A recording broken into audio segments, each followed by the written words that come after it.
বাইদেউ কিয় ধৰিছে বাইদেউ কিয় ধৰিছে বাইদেউ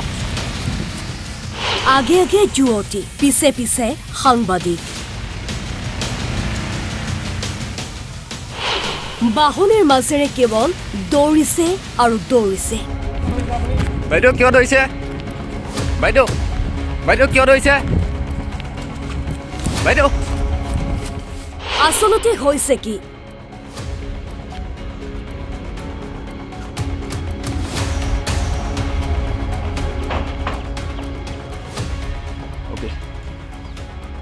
ঘটনা উজনি মাজুলীৰ চৰকাৰে মাজুলীৰ ৰাজগাঁৱৰ পৰিধিৰ পৰা বাহিৰত থকা গাঁওসমূহৰ ভূমিৰ জৰীপ চলাই আছে জিঅনিয় নামৰ প্ৰতিষ্ঠানটোৱে ভূমিৰ জৰীপ কৰি আছিল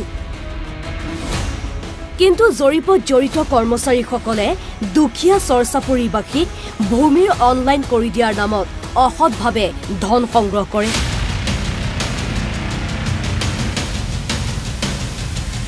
अपने এখন দেখিল হৈ তালকে 200 টকা ললে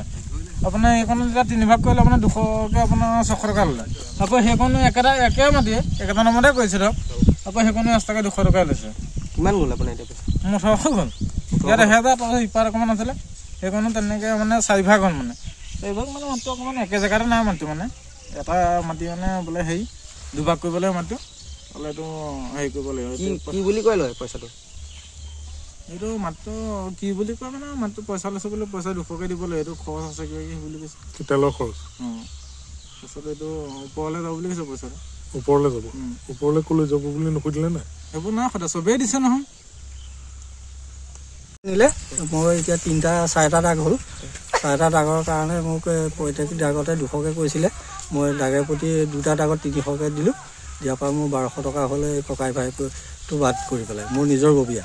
সেইটো যিমানখন মাটি মই দখল কৰি আছিলো সেইখনৰ বাবদ তেওঁলোকে 1200 টকা মই পানিছে এই কোন জায়গা এইখন হালমা কাম জানা লাগি প্ৰত্যেক ঘৰ মানুহ পাইছে প্ৰত্যেক ঘৰ পাই যাৰ যেনেকৈ পৰিছে ধৰক এটা দাগ বুলি পেলাই 200 টকা লৈছে আৰু তাত একঠা এটা দাগ হয়তো 10 কথা এটা দাগ যদি একেটা লিষ্টত থাকে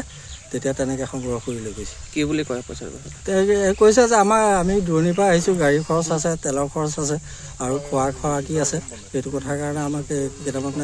ল'বলৈ কোৱাৰ কাৰণে আমি লৈছো কাবাক দিব লাগে বুলি কৈছে কাবাক দিব লাগে বুলি এনেকৈ একো কোৱা নাই তেল খৰচ আৰু খোৱা এনেকৈহে কৈছে জৰীপৰ নামত ধন সংগ্ৰহৰ কথা গম পাই সাংবাদিক উপস্থিত হোৱাত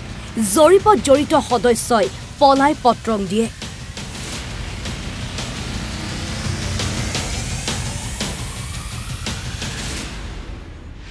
ইফালে গাঁও প্ৰধানে তেওঁৰ সন্মুখতে টকা লোৱাৰ কথা স্বীকাৰ কৰে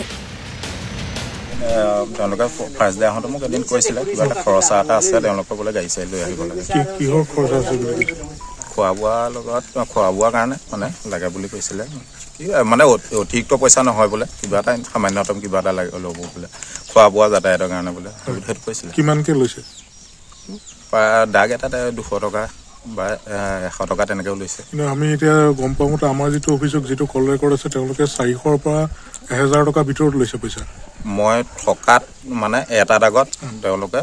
তাৰ অতিৰিক্ত পইচা লোৱা নাই মই 200 টকা লোৱা দেখিছোঁ কিন্তু তাতকৈ অধিক লোৱা নাই পইচা আপুনি কি হয় মই গাঁওপ্ৰধান হওঁ গাঁওপ্ৰধান কোনটো মই উজনি চাৰ্কলত জৰীপৰ নামত চাপৰিৰ দুখীয়া লোকৰ পৰা এনেদৰে ধন সংগ্ৰহ কৰা সকলৰ বিৰুদ্ধে চৰকাৰে কি ব্যৱস্থা গ্ৰহণ কৰে সেয়া পৰৱৰ্তী সময়তহে লক্ষণীয় হ'ব